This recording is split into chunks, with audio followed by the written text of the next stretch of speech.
whips. Yeah, that's light shit. Send my bro a kite quick. Ties of war, we ain't forget about you. Keep your light lit. Rappers can't see. Most of them scared to witness. Go on, close your eyes. There's one right here for the trenches. Bad bitches, natural hair or extensions. Hood niggas that'll probably grip like some dentures. Brothers on them fences. 23 and 1 out. Praying that commissary hit before it run out. Bitches on the gram, dog filter with their tongue out. Couldn't stay home because they found the dugout. Closed casket, burner in the low jacket. My co-captain, riding on these whole rappers. My hoes fabulous. Now I don't mean that derogatory, but I'm a player and there's no my women riding for me. I avoided Maury, I got 2 jets. If I can't make it through for them, then I'm useless. Sit down that roof, Chris, with a couple bosses. After the war, just to count our losses. It's not many. You see a smile on my face, but I'm not friendly. Gun on my waist, sipping white Henny. I just hope this shit go right. Living in the dark, you don't know light. Gotta got my heart with my bow tie. Waiting on the squab in my whole life. I just hope this shit go right. Living in the dark, you don't know light. Gotta got my heart with my bow tie. Living in the squab in my whole life. My whole life. It's so melodic. When I be dropping this ebonics, this ghetto phonics, they got me on the level supersonic. My bomb atomic, and you know where you can find me. Somewhere probably folding this paper origami. My name is pure as the Sani, my wave is like a tsunami. I went from 0 to 100, feeling like Ricky Bobby. I made a deal with the Reaper. Got a couple wives, they some keepers. Talk a lot of shit, but you can't walk a mile in my sneakers. Bitches go to Miami, come home with change features. Now she got a BBL, her ass fatter. Trying to show up all them niggas that laughed at her. Now when they see her, they only wanna fuck her. They just wanna touch her, they don't wanna cuff her. They just wanna come and kick it with her like a punter. Turned her to a runner, now it's all aboard the train.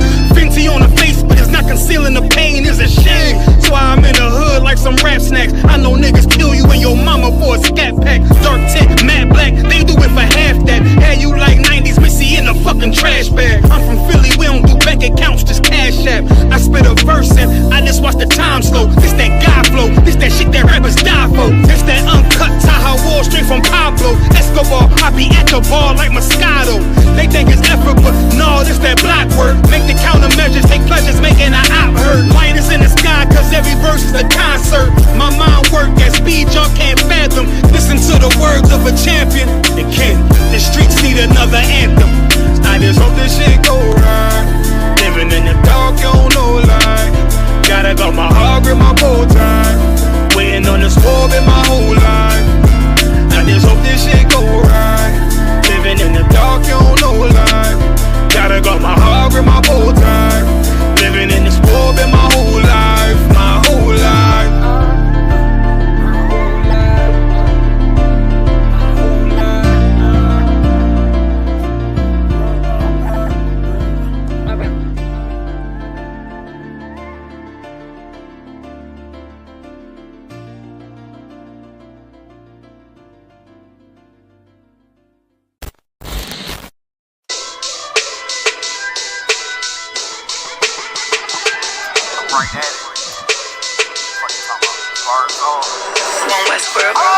Hear the hunger in my voice, they used to tell me to speak up. The problem was of what I was saying, they couldn't keep up. Instead of moving around with some patience, they tried to speed up. It got colder than a bitter bitch, found me a way to heat up. What's a favor for a favor if we all didn't make it? Kept it 100 with everybody, but they just gon' change. I ain't get caught up in the hype, cause I ain't feel like I made it. Couldn't picture me here now, but here's your moment to frame it. And I ain't never understand that self-entitlement spirit. I felt your vibe, I don't wanna get near it. Before I made the appearance, I took a second, took a look in the mirror. This God, Lord, the only thing that I fear. Y'all got me fucked up. It's all passion, it's tradition, it ain't fashion. It's no action, they make threats and it's still passive. I think massive, no respond, that's still tact. Y'all should quit rapping. Cheap shots, I'm cinematic. I ain't average, I'm an overthrow fanatic. How I go, you lose and win like asthmatics. I got first, that's automatic. I'm the best in my division. In the ghetto like the pigeons, in the hood like the engine. You a bird for that chicken. I don't fake split decisions cause my mind made up, nigga. We in the end of time, but my time ain't up. Now when I was young and running wild and wide-eyed like a cabbage patch, I had to get it as vivid, adapted to my habitat. It's certain shit I won't do, certain shit you can't prove. My shit sound like a payday, yours like more when the rent. If I had $1 for every dime you counted, I would be broke. Watch it be close, got a better chance, boxing the ghost. And they know I'm raw, and they know the spot, and I'm feeling lost, still in charge. I don't make it follow, I follow the law. Standing tall like they hear on Mars. I just got a call from my bro, he buying I'm the boy, told me let it off. Niggas lying for some cat, I got a different line in me. Everybody intimidated, I got that glide in me. You can focus on them dimes, I'd rather keep my nine with me. Help me get this off the ground, just know you won't fly with me now. I try to make the news, I ain't playing by the rules. I've been trying to play it cool, but that ain't gon' be the deal. Y'all out here looking like fool.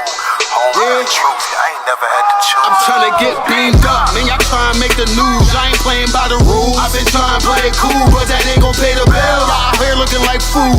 Home of the truth, y'all ain't never had to choose. Trying to get beamed up, man, y'all try to make the news. I ain't playing by the rules. I've been trying to play it cool, but that ain't gon' pay the bill. Y'all out here looking like fool. Home of the truth, y'all ain't never had to choose. Trying to get beamed up.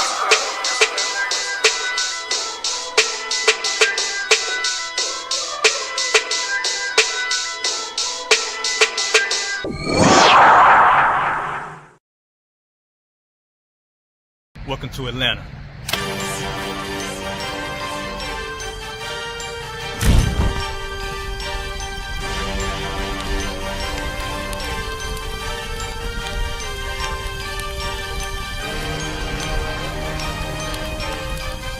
Christ is Officer 5000, Jeremiah, the camp leader of Atlanta. Passover 2025, starting April the 9th, we got the lamb slaughter. April the 10th, we got General Muhammad's class. April the 11th, we got the black party that's gonna have the Hebrew graduation. April the 12th, in Atlanta, Georgia, the 56th annual Passover, the only Passover under Commander Junior Hunter. Our great and holy King have honored us for turning our lives from the darkness to the light, man. There's no greater gift you can receive than to wake up to the truth and then commit your life to saving your brothers, man. Looking in their eyes and seeing their faces and seeing what they've suffered and what they've gone through and seeing the end of it, man. It is a guaranteed seat in the kingdom of heaven, man. So in the name of our King Yahushua, we dedicate us another Passover of brothers and sisters' lives being saved. April the 13th, we got the Feast of Unleavened Bread.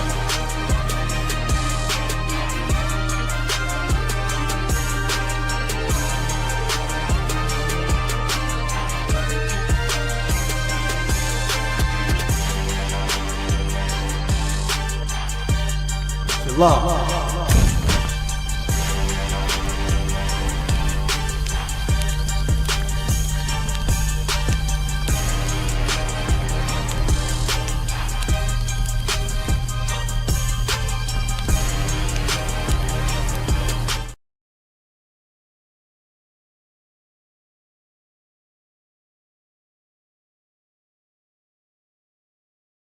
Hey, listen, brothers and sisters, man, if you like what you hear, hit the subscribe button, man. Subscribe to this channel. And also, please, go to ISUPK.com and pay your tithe. Drop me some cash so we can move around this planet like we need to, man, and do the things we need to do. They're one West. They're one West. They're one West. They're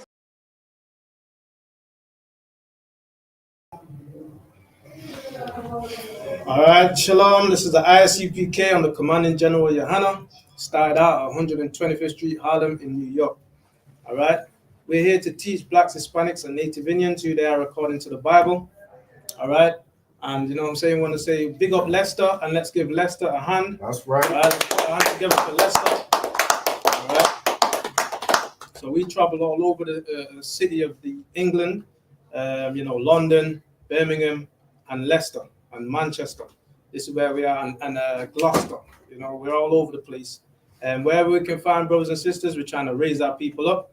You understand? Let them know that they are the children of God, the Israelites that the Bible speaks of. The children that Moses led out of the land of ancient Egypt. All right? And we're back in Egypt, which means bondage. That's all Egypt means. We're back in slavery in the Western Hemisphere. All right? So what I want to touch on is Deuteronomy 7 and 6. This is for our people. All right, Deuteronomy chapter 7, verse 6. All right. Because the Lord has chosen a people. All right. And the Lord didn't choose everybody. All right. The Lord has got a specific group of people in this earth we loves and care for, all right, daily. And those people are suffering at the hands of everybody else. All right. Deuteronomy chapter 7, verse 6. Come on. Deuteronomy chapter 7, verse 6. For thou art an holy people unto the Lord thy God. The Lord says, we're a holy people. This is not all nations is holy. This is thou art. The same people that Moses led out of ancient Egypt, the Lord is talking to those people. Now, those people didn't disappear off the face of the earth, right?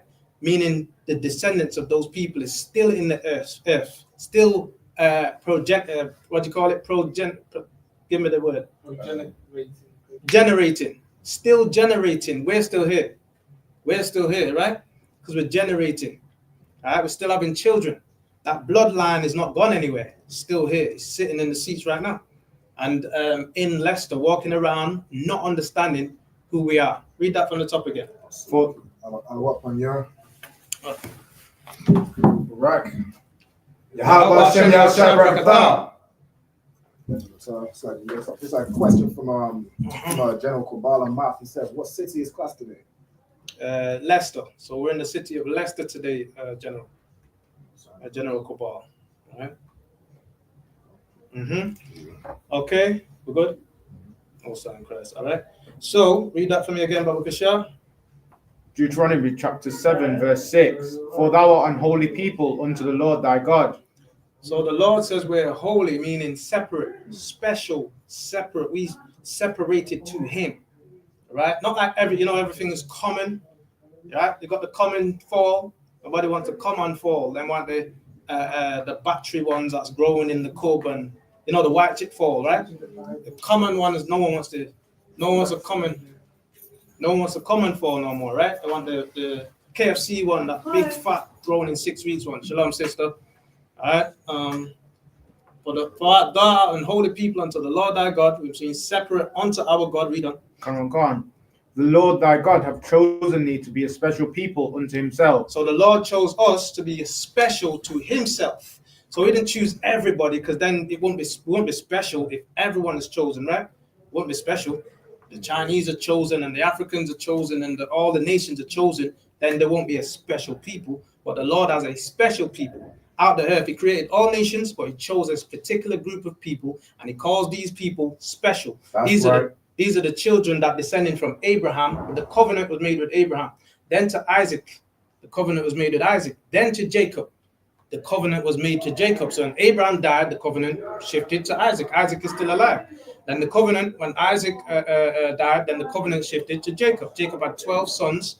They are the patriarchs of the children of Israel. Right. So let's say Abraham, Isaac, and Jacob is the patriarchs of the children of Israel, right? The fathers, so to speak, right?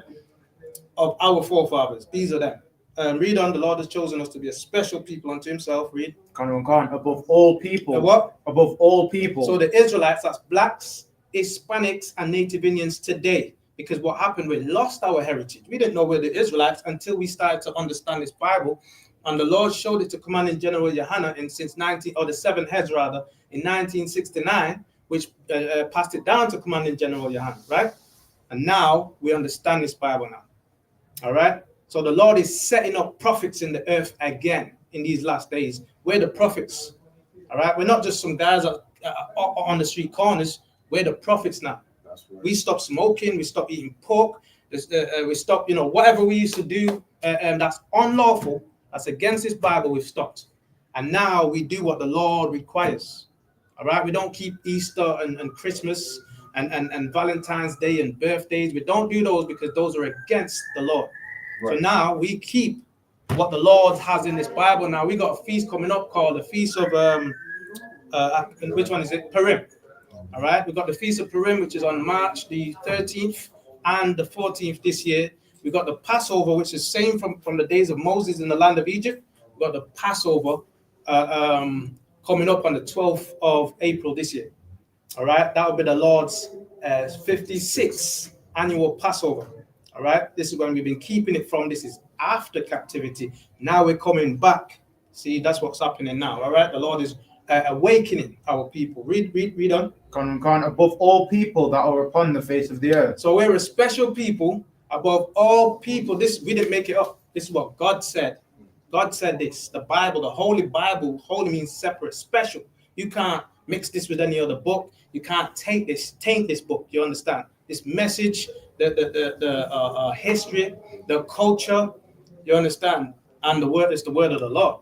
You cannot twist it. You cannot mess it up. It stands forever. Even when we come and live and die and pass away, these words are still going to be here. And that's why we have to teach them diligently unto our children from generation to generation.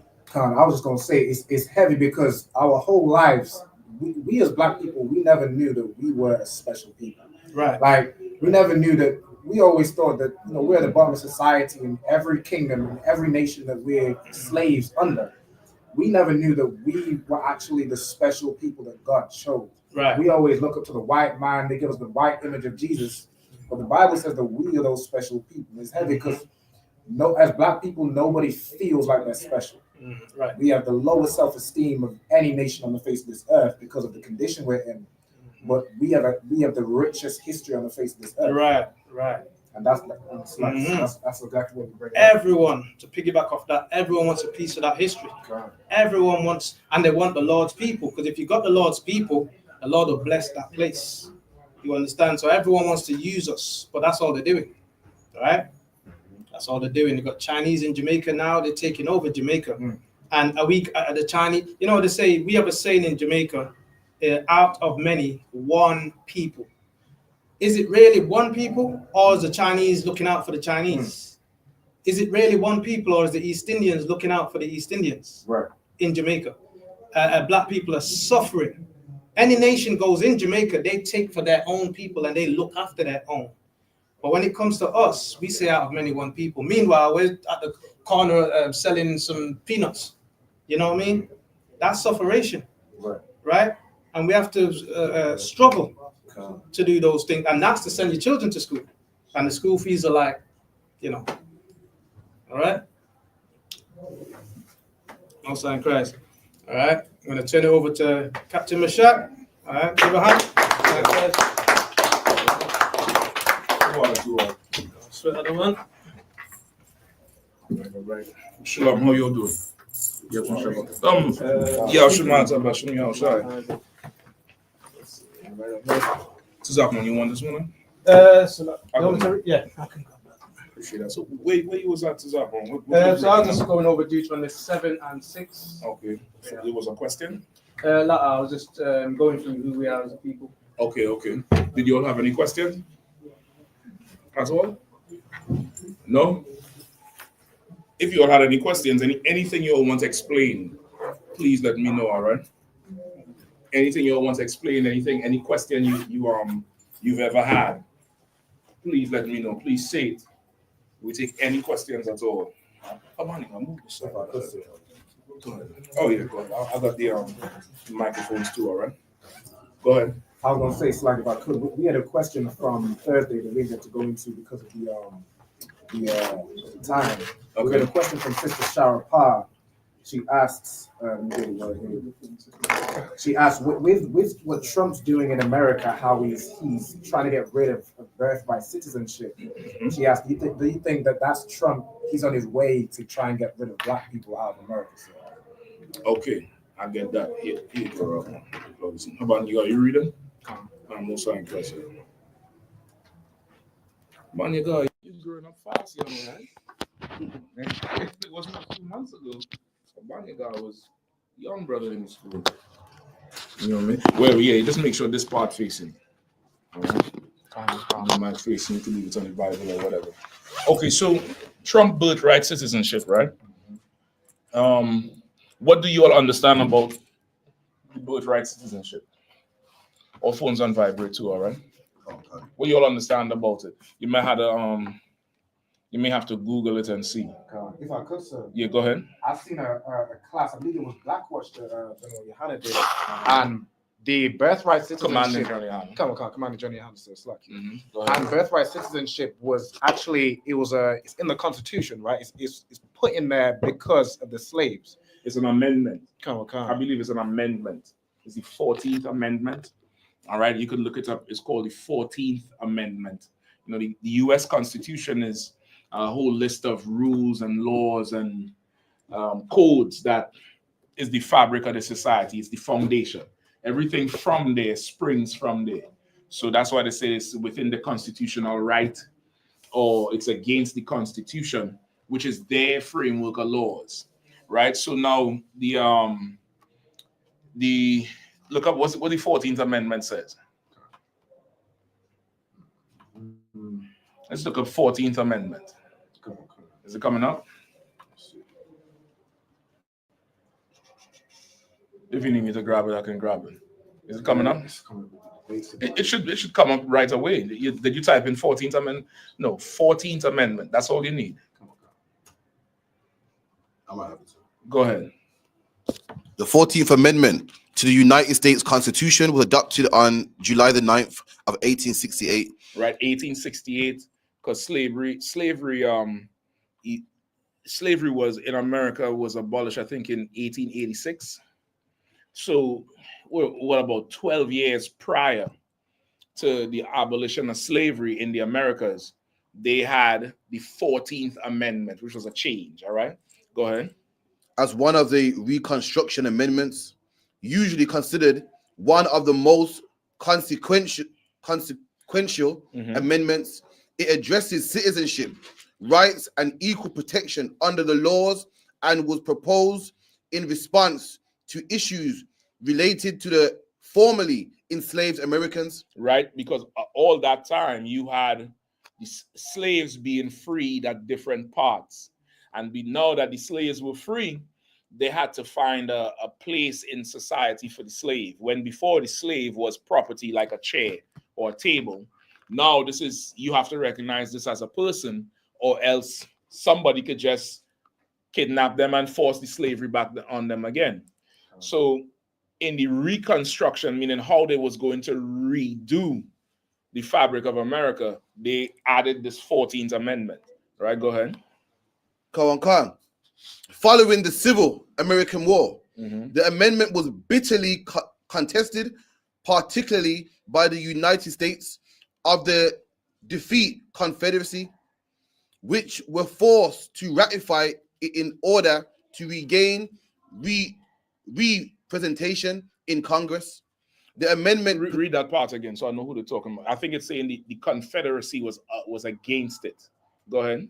The amendment was bitterly contested, particularly by the United States of the defeated Confederacy. Right. The Confederacy is that the Confederate Army was the southern states, Virginia, the Carolinas. It wasn't North and South Carolina at that time, I believe. It was just the Carolinas, Georgia, Mississippi.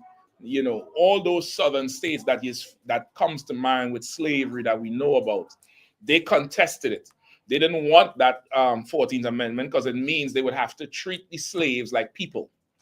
And they didn't want to treat the slaves like people. The part that won, which I think was the Union, they was the ones putting it forward. Go ahead. What's up? Yeah. What's up, bro? Which were... Just undo the damn thing, you take it slow. Let me not make noise and make noise. Go ahead. Which were forced to ratify it in order to regain representation in Congress. Right, they had to enforce it to gain representation in Congress. For the South or the Confederacy to be accepted by the government, they now had to, take it on in order to even come into the congressional meetings. To come and sit here, you have to accept it, and that's how they push it through. Go ahead. The amendment, particularly, it's the first section in one of the most litigated parts of the Constitution, forming the basis for landmark Supreme Court decisions such as Brown v. Board of Education. Right. So that amendment, like in America, there's a few landmark cases that affects all of America. For Black America, Black and Brown America, which is the Negro, the West Indian, the Latino tribes, the Haitians, the Brazilians. For us, there's 3 landmark cases in America that directly affects us. One is Roe v. Wade, which is the abortion amendment, or the Supreme Court ruling on abortion, which was Roe versus Wade. Brown versus Board of Education, which is the whole public school thing and getting black people into the public schools, and Plessy versus Ferguson, which was a slave who was fighting for the right to be free, because his slave master gave him freedom. Right, those three cases directly and heavily impacted black and brown people in America. There's other landmark cases that affect America, but those three is damn near the root of foundation from where the civil rights sprang from legally. Not in terms that they gave right to civil rights, but using those cases, they're able to fight. All right, go ahead. Khan. Loving v. Virginia in 1967 regarding interracial marriage. Roe v. Wade, 1973, regarding abortion, overturned in 2022. Bush v. Gore, regarding presidential election.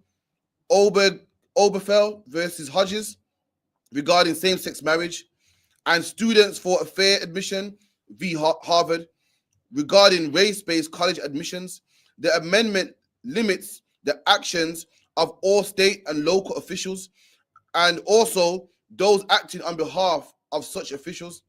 The amendment's first section includes the citizenship clause, privileges or immunities clause, due process clause, and equal protection clause. The citizenship clause broadly defines citizenship, superseding the Supreme Court decision in Dred Scott v. Sanford. Which Dred Scott v. Sanford, I think, was the case just before Plessy versus Ferguson. That Dred Scott one he's the one who got the freedom. Dred Scott is the one who got the freedom, and he had to fight for the right to remain free as he go in other states, I believe. And that gave rise to that Plessy versus Ferguson one. Go ahead. Which had held that American descendants from African slaves could not be U.S. citizens. Since an 1873 decision, the privileges or immunities clause has been interpreted to do little. The due process clause prohibits state and local governments from depriving persons of life, liberty, or property without a fair procedure. Right. So now from that, originally the Constitution would not. The rights extended to, from the Constitution did not affect us. So, all men were created equal and have the right to pursue liberty, life, and happiness. That was not for us. That was for white men. That was for European men and women and children. We did not have that right. Dred Scott was the beginning of that, and then Plessy versus Ferguson. And then now you had the 14th Amendment that came later on, in 1860 something, where they said now the children from the slaves or the descendants of slaves have to be treated as citizens of America. That's the birthright citizenship, right? So now what the Republican Party is doing, what they're saying is to stop one of their methods to fight immigration would be to say there's nobody who would get birthright citizenship again, because what they're saying is the immigrants is coming to America, quote unquote. This is what they say. I'm not saying this is true. Would go to America and have a child in America. Now, because the child is a citizen under the birthright amendment, now they can't abandon the child, so they stay. That's what the Republicans are saying is the case. However, when you look at the stats, we are not the ones who are mainly doing it. And you all know it in the UK here. The NHS is overwhelmed, not because of us. That's right. You get the point? It's the other nations that come in and doing it. So it's not because of us. That's what they're using to say it, so that they could just kick everybody out, men, women, and children. So they want to repeal that. That's why. So now, what was the question the sister asked again? So okay, I can grab a bottle of water. Come on. No, not you are. It's brothers back there. Just grab it for me, Tizapon, if you don't mind. Tizapon, just grab it for me. If I could say. Anybody else want water? You got it. I'm watching the door. Nobody don't come in. All right, go ahead. If I could say, the sister was asking, do you think that's Trump's kind of mission, or that's his intention to kick black people out of America based on that? Right. If that's what his mission or intention, to kick black people out of America, absolutely. Absolutely, that's what they would love. That's what they want. You know, they don't necessarily want to kick black people out of America. What they really want is the ability to make us their slaves again. You understand? So because none of these countries could function without us, whether it's America, whether it's Britain, whether it's France, whoever has us as a colony, or you know, are able to oppress us, there's a benefit from them oppressing us. For instance, if they get rid of us, who's going to take care of the granny and their pappies? We the ones who in there, you know, taking care of the elderly. We the ones who in there babysitting their children. We the ones who in there teaching them how to play sports. We the ones who in there teaching them how to sing. We the doctors, we the nurses, we in their militaries fighting their wars. What they want to be able to do is make us do all of that for free at their beck and call. They want to return us to that slave force labor where we have no rights to do anything.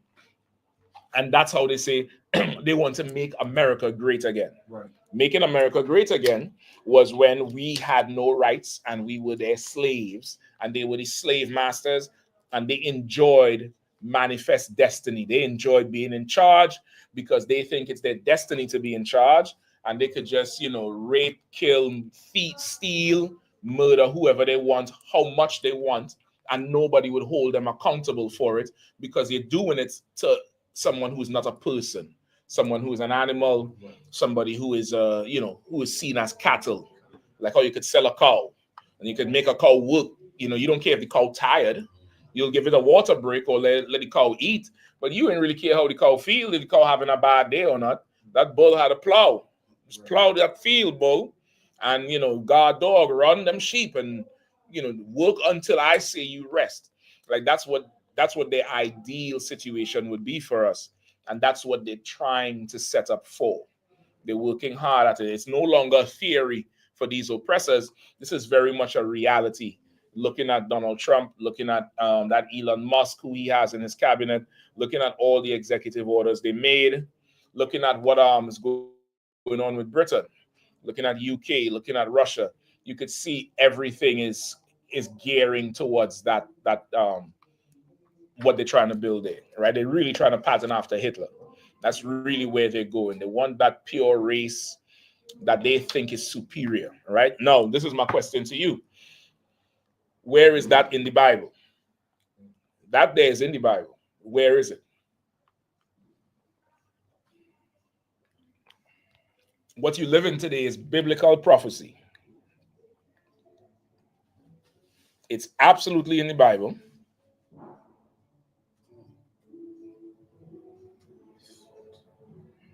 All right. Who knows? Like the other one, it's not Egypt, is it? Not Egypt. Not Egypt. Which part of Egypt you talking about? With Moses, after Joseph. No. When was it? Maccabees. Which part of the Maccabees? Where they stopped our people, like Maccabees 6, where they stopped our people from having our own laws. And to be yes, but still no, because even before that, there's something that the Bible says would happen today. Where's that one? Is it that we shall come that the strangers shall come up above, be very high? Nope. Yeah. Say again, sis? Nation against nation is a good one. I'll take that second. There's another one that I want first, but that's a good one. Nation shall rise against nation, kingdom against kingdom. You see in that today with nation is another word for race. So you see in that with what just happened with the Britain first and the Pakistanis and Israel and the Palestinians. That's nation against nation, a race war. Kingdom against kingdom. United Kingdom against the Arab kingdom. The Asian kingdom against, the white kingdom, the United States of America. That's a good one, but there's another one in there. Who knows what I'm talking about? Is it one in Ezekiel 35? Let me hear you. Ezekiel 35 verse 10. because thou hast said, these two nations and these two countries shall be mine, and we will possess it, whereas the Lord was there.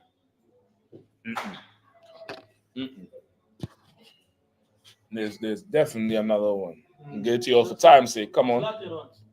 Psalms 83. I'll take that to explain it. Psalms 83 is definitely to explain it down. There's another one, all right? Give me Isaiah 13 and 14.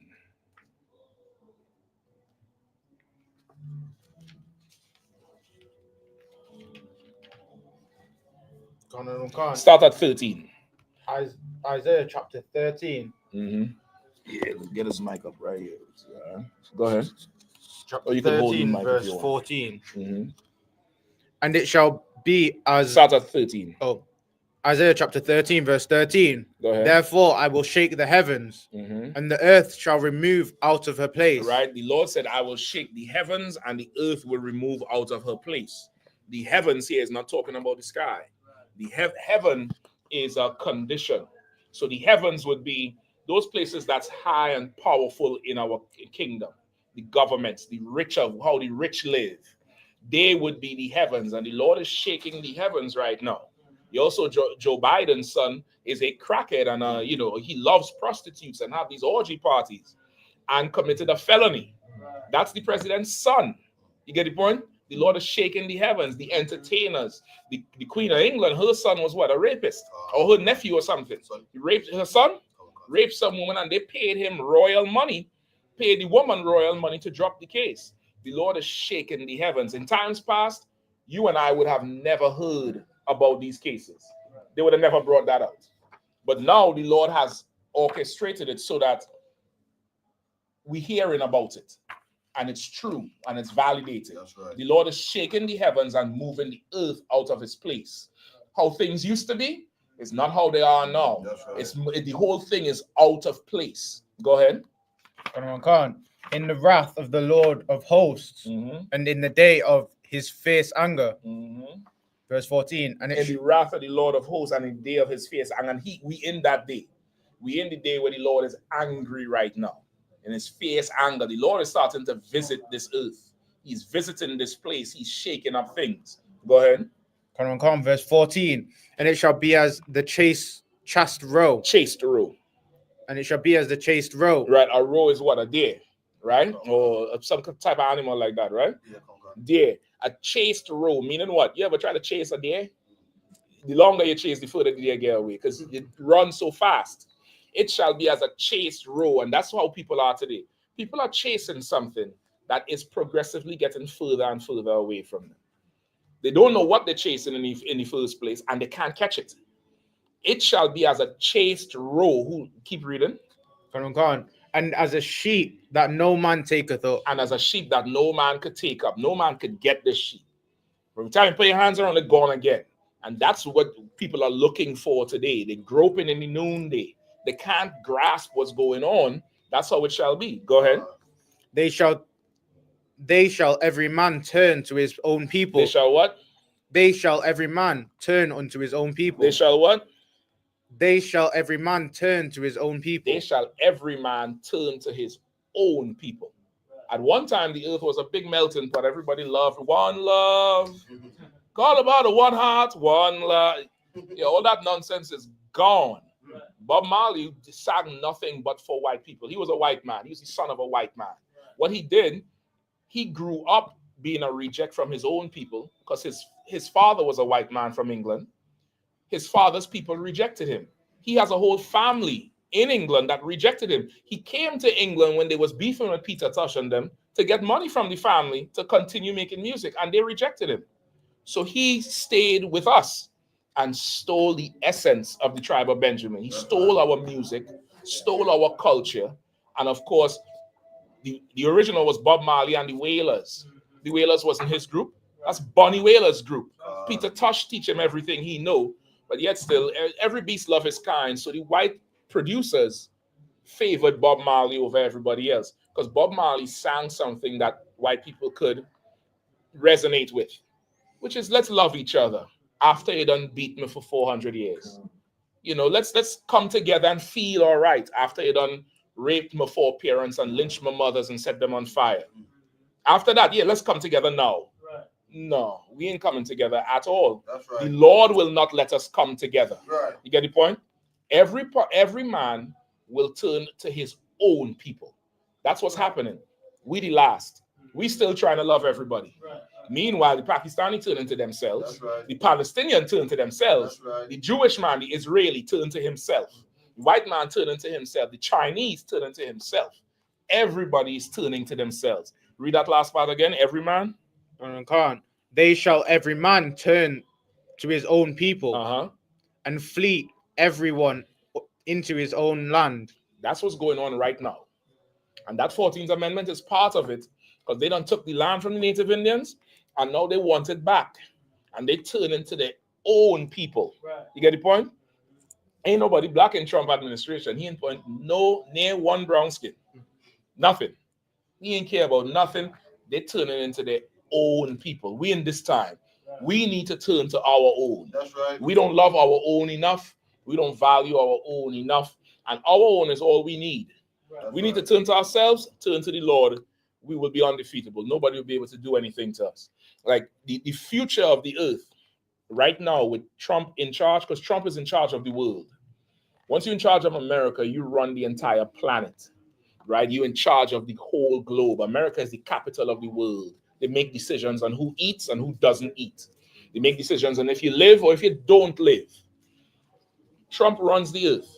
The next 4 years under him, this is what you will find out.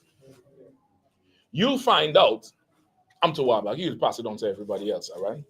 This is what you'll find out, right? The brothers have some food if anybody wants. If you're refusing it, you can just let him know to hold it for you later, all right? Listen to the brothers and then get to the sisters, all right? So what a two for that. You'll find out the next 4 years under Trump, because he is Satan himself. That's right. You will know who you really serve. This is going to test your faith.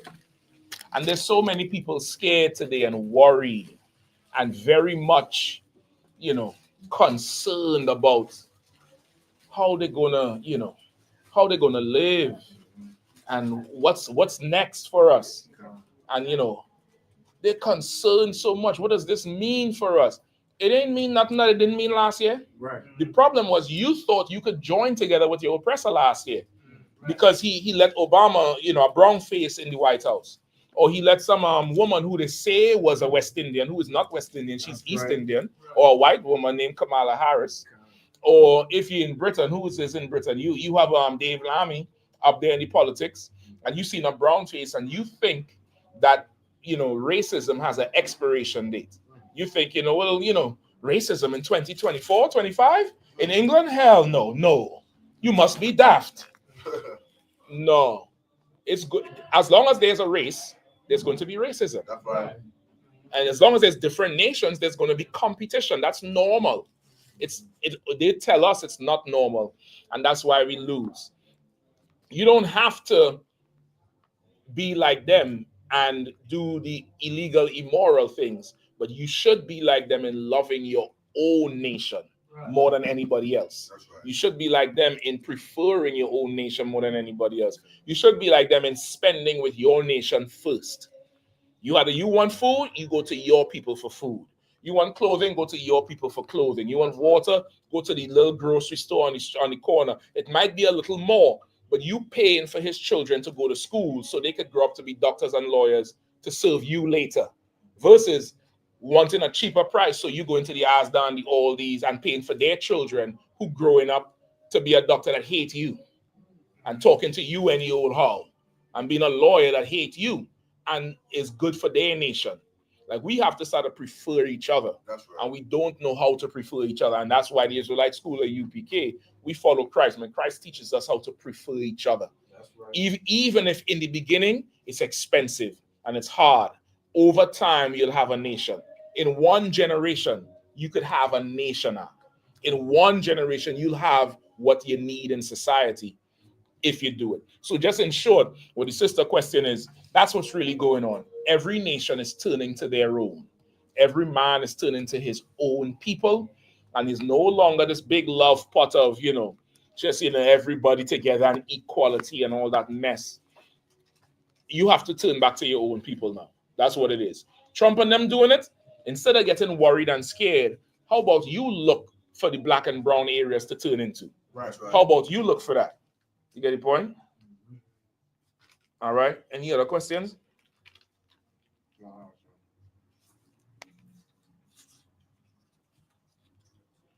All right. So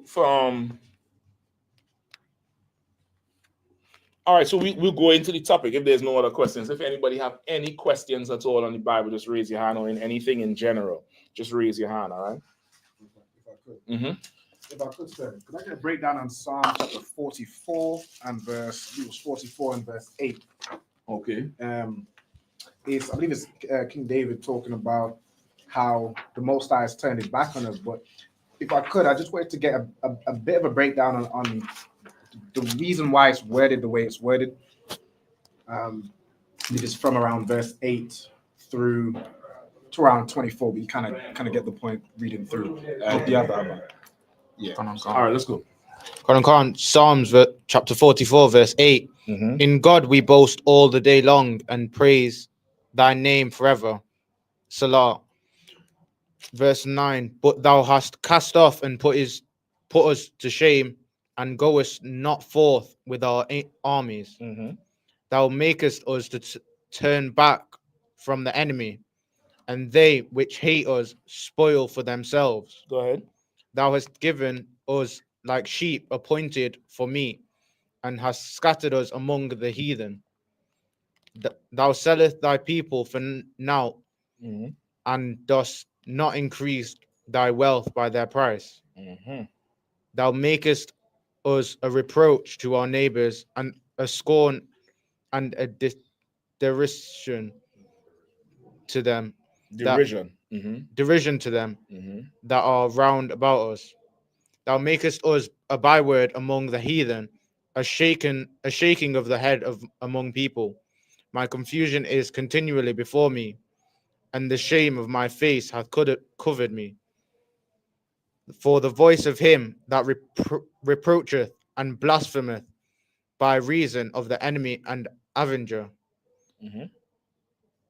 All this is come upon us, yet have we not forgotten thee, neither have we dealt falsely in thy covenant. Robin, where are we stopping? About 24. All right, just read it all the way through and we go. And you want each one? Just kind of a general breakdown of why it's written this way, because it almost seems as if it's like written in a way where they're saying we haven't turned our back on the Most High, but he's put in the situation. I know that's not what he's saying, but maybe a breakdown of the context of maybe what was happening around that time that make it. Okay, I got you. Go ahead. Come, verse 18. Our heart is not turned back, neither have our steps declined from thy way. Thou hast sore broken us in the place of dragons, and covered us with the shadow of death. If we have forgotten the name of God, or stretched out our hands to a strange God, shall not God search this out? For he knoweth the secrets of our heart. Yea, for thy sake are we killed all the day long. We are counted as sheep for the slaughter. Awake, why sleepest thou, O Lord? Arise, cast us not off forever. Wherefore hidest thou face, and forgettest our affliction and our oppression? For our soul is bowed to dust, our belly cleaveth unto the earth. Verse 26. Arise for our help and redeem us, thy mercy's sake. All right, boy, this is excellent. David had a way with words. The tribe of Judah have a way with words, make you understand exactly what they're feeling at the time. And this is David pleading with the Lord to not let us go through any more affliction. That's really what's going on here. He's pleading with the Lord. If you read further up, right? Let's read from verse 1. Psalms chapter 44, verse 1. We have heard with our ears, O God, our fathers have told us what work thou didst in their days in the times of old. Right, you see there what our fathers have told us. This is the same thing we was dealing with last night on the BBC. Right, we had to explain to them that what's missing in our communities is the presence of fathers in the home. Fathers in the home is the foundation of any home, is the foundation of a society. And this is not a slight to women. We can't do it without y'all. But without men in the home is doomed. And if the home has a problem, if the household is done, the community is done. The community is done, the nation is done. In Egypt, Pharaoh didn't say kill the firstborn female. He said any male. If the baby is a male, kill the male. If it's a woman, save the woman. Because the woman could be assimilated into their society and they could take the woman and breed. And if they breed the woman, that child is one of them. Because there's the seed of the man. So Pharaoh was doing two things at once. Destroying our households, because there's no future men to fight and lead. And also destroying the nation. Because without the men, the nation can't multiply. So now you see in the whole why they destroy the men in our homes. Why more the men get locked up for nothing, damn near nothing. And even if they're guilty, definitely the time they get in ain't what the other nations get. They do it to us because they want our communities unstable. They want young brothers into knife crime and drugs and guns and stuff like that. And we don't own any lorries or any ships that bring drugs in. How the drugs reach Handsworth? How did the drugs reach Hockley or Leicester? What's the places in Leicester? Highfield, St. Matthews. How the drugs reach there? How the guns reach there? We not bringing it in. We might be the ones caught with it, but we not bringing it in. But if we have strong men, we could keep them things out of our society. We could keep them things out. Like they like to look down on brothers in the street and on the road. But if you examine street rules and street laws, the police always complain about how much the black community doesn't help. Because everybody has an understanding of what could happen to you if you go tell and talk and snitch. Now imagine you have black men who they say is not smart, not educated, not savvy, a waste of society, able to enforce laws in an area. What if those same black men decided nobody on the ends eating pork? Nobody on the ends eating shrimp? Nobody on the ends better get caught molesting children or raping women. Nobody on the ends better be effeminate. Don't come up in here with that rainbow nonsense. You kids, you go to school, I ain't accepting nothing less than an A-. Imagine if brothers was enforcing that. Imagine if them brothers on the corner was checking cars, stopping. Hey, pop your trunk. Let me see what you have under there. Oh, you got some powder in the back here. Yeah, take him around the back end. And you never see him again. I ain't saying you go do that. But I'm painting the picture for you for the same brothers who they say is a menace. It's a menace maybe to their society. But if we could get them brothers to obey God's laws, our society would shine like gold. And that's why David said here, what? Read it again from the top. Read it again from the top, Abanya. Psalm chapter 44, verse 1. We have heard with our ears, O God. Our fathers have told us. Who told us? Our fathers have told us. Our fathers have told us. Our fathers have told us what? What work thou didst in their days. Our fathers have told us the work and the reputation that God has done amongst our people. The problem today is our fathers are in prison. Our fathers have been kicked out of the homes. Our fathers have not been given the right or the space to be fathers, to be in charge, to be men. So now our societies has failed. Nobody is telling our children how God killed for us. Nobody's telling how our children, at one time, you see that Egypt, they make all them cartoons about and tell you about Egypt and this great empire. God slaughtered the firstborn for you because you important to him. Nobody telling our children that because our fathers are not in the homes. Go ahead. Verse 2. In the times of old. Go ahead. Verse 2. How thou didst drive out the heathen with thy hand and plantedst them. How thou didst afflict the people and cast them out. Listen, there's nobody telling our children. Our children are growing up, our young men and young women are growing up looking on TV and seeing everybody else thriving. Our young women, I'll never forget how in South London, that heathen, that despicable heathen, put his hands around our sister's neck and choked her into the ground. Over what, hair? You all remember that?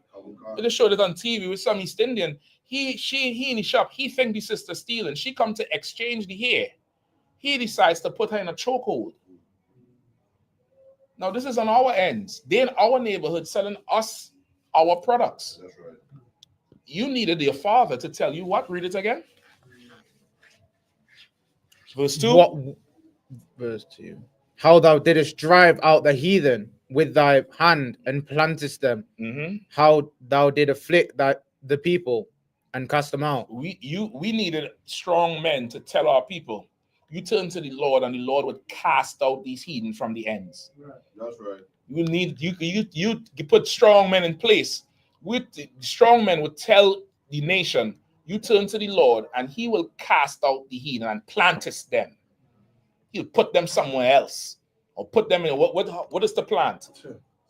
Come on. To put something in the ground, Rabban. Lord called that. David say, you need a man to tell you how the Lord planted them. I think I'm going to use that from now. Okay? Better back up off of me before I plant you. Before I plant you somewhere in a field, you'll fertilize the flowers out. That's what needs to happen. Like, they need to know that we don't need a standing army, even though we should have one. But we need to know that there's a power that nobody can fight, who will bring plagues and death to you. You get the point? Like, the Lord could bring, so much things that would just destroy a nation. Go ahead. Come, verse 3. For they got not the land in possession by their own sword, neither did their own arm save them, but thy right hand and thine arm and the light of thy countenance, because thou hadst favor unto them. Read it one more time. For they got not the land in possession by their own sword, neither did their own arm save them, but thy right hand and thine arm and the light of thy countenance, because thou hast a favor unto them. Right, who's that talking about there? Who knows? That the Lord having a favor unto them. Unto who? Unto us. Unto us. Like, so he's saying it, like he's saying our fathers told us how the Lord was against the heathen who came up against us, and also he was with us, because we got that land not by our own might, even though we had mighty warriors in the Bible, even though we had a nation and an army, but we didn't get that land he gave us by our own. We didn't not by our own sword, but we got it because the Lord had favor unto us. Right. The Lord loved our people, and the Lord still loves our people. That's why even in the ghetto, in the dirt, in the muck, on the barrios, on the reservations, in the hood, on the ends, we still shine bright like gold more than them. We still command fashion. We command style. Our language is what England speaks today. Right. You hear them talking about on the news about, this is they might make a joke and say, oh, he's the up. That comes from us. That's right. Talking about swag and fly and this is lit. That language started in the ghetto that you don't like. Right. The way we dress comes from us. Listen, I'm gonna give you one more. I'm gonna come to you, Cap. You see now these white women going in the gym and eating to get what we call thick. Right. I remember a time white men would call them lard butt and saying you're too fat. Our women's shape gave them self-esteem because our women look good. Right. The curves and the thick lips and the bosom and the curves of the hips. Brothers, look at that and be damn. Come on, sis, come on. Let me talk to you. And white women who look like that in the white society were shamed. White men don't like that. White men like their woman looking like a 12-year-old boy. They like their woman where you could see the ripples in your backbone. If somebody who is not fed, you can see the bone coming up. That's how they like their woman. But because of how we are, we make everything look good. Now you have white women wanting to be thick. You see Adele? You see, you know that singer Adele, right? You see Adele, and she comfortable in that size now? Yeah, and guess who she with? A black man. Like, we make everything acceptable for them.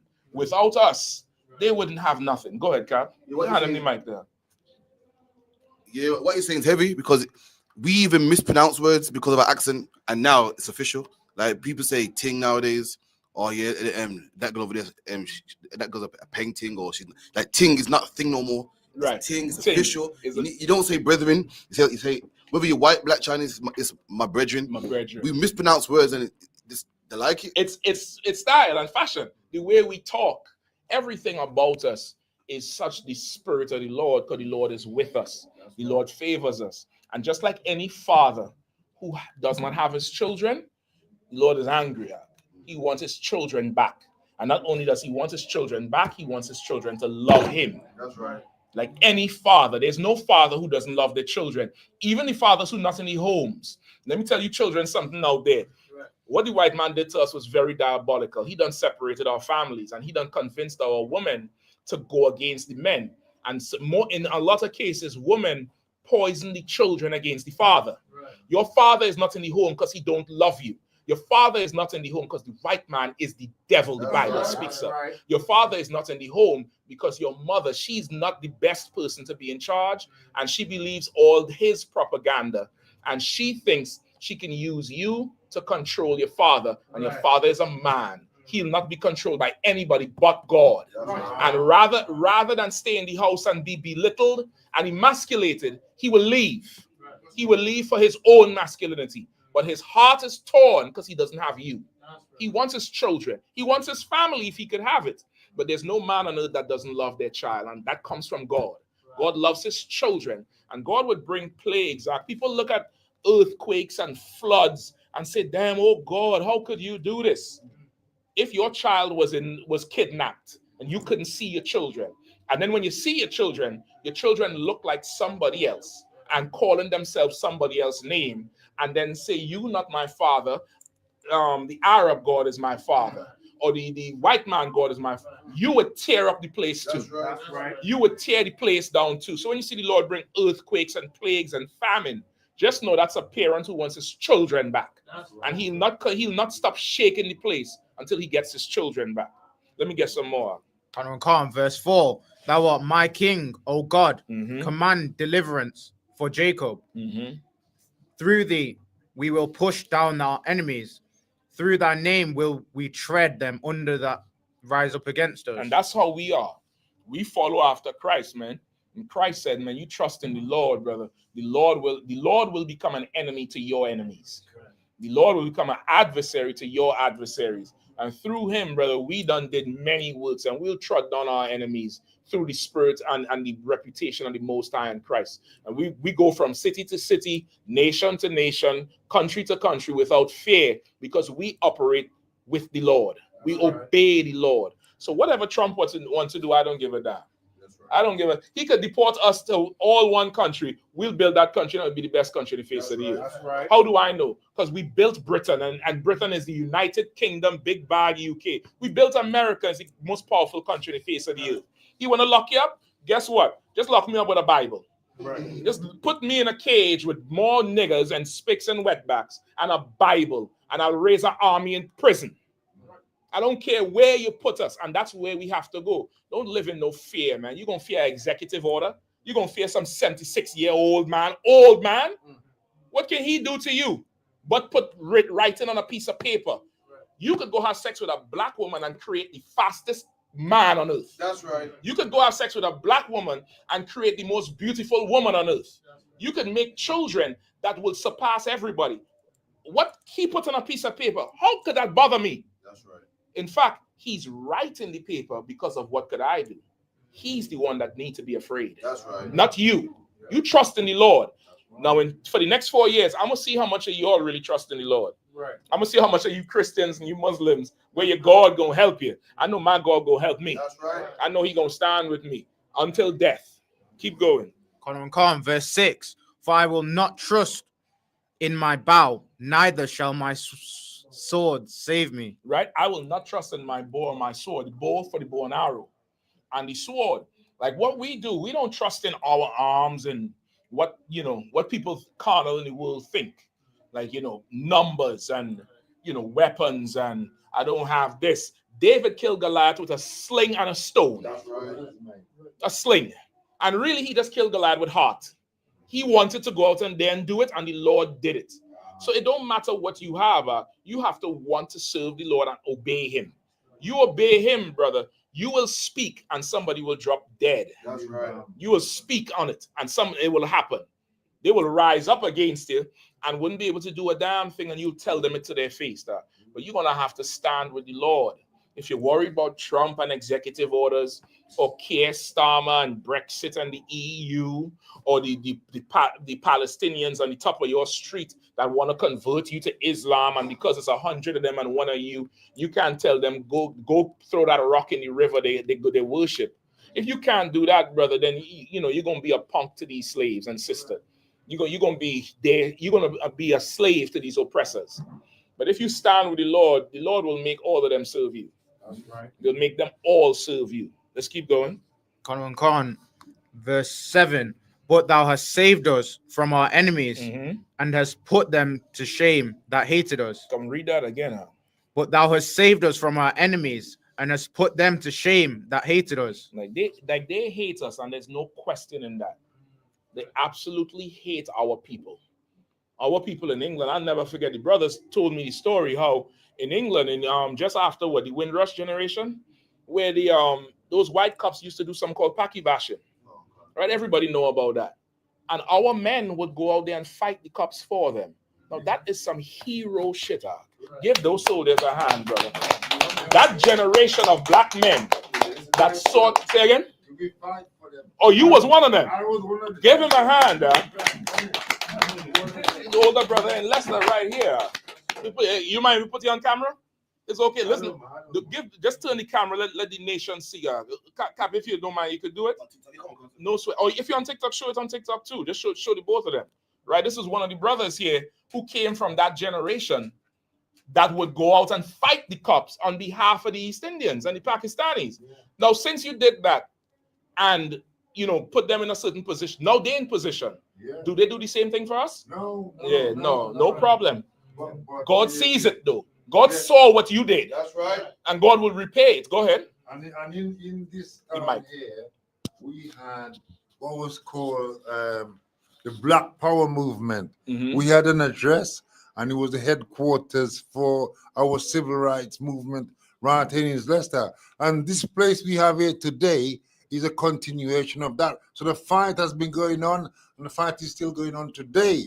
Well, that's why we got the African Caribbean Center. Well, now let me ask you this, right? Is their fight still going on? Is there still Paki bashing? No, not anymore. So how come their fight stopped? Yeah. And we still fighting? We ain't fighting the cops for them no more. We just fighting. We fighting so much, we fighting each other. Yes. That's the condition we're in. And that's why we need to separate from everybody. That's right. Because when we come to help, they take the help. Yeah. But they don't say thank you, and they don't look to return the favor. Right. They don't. What your generation did and brothers in your contemporary did and yourself is commendable and heroic. The problem is this earth is too damn wicked and evil to recognize it. Yeah, that's what and they need to recognize it. Just like we saved Britain in World War II. Yes. And our people saved the Americas. Go ahead. Who's just going to do something? Yeah, that's fine. Do your thing. You'll do your thing. Just like the brothers in America, the Judite brothers and the Native Indian brothers and the Latino tribes saved everybody in World War II. They talk about those black soldiers who really stormed Normandy. They always talk about is D-Day?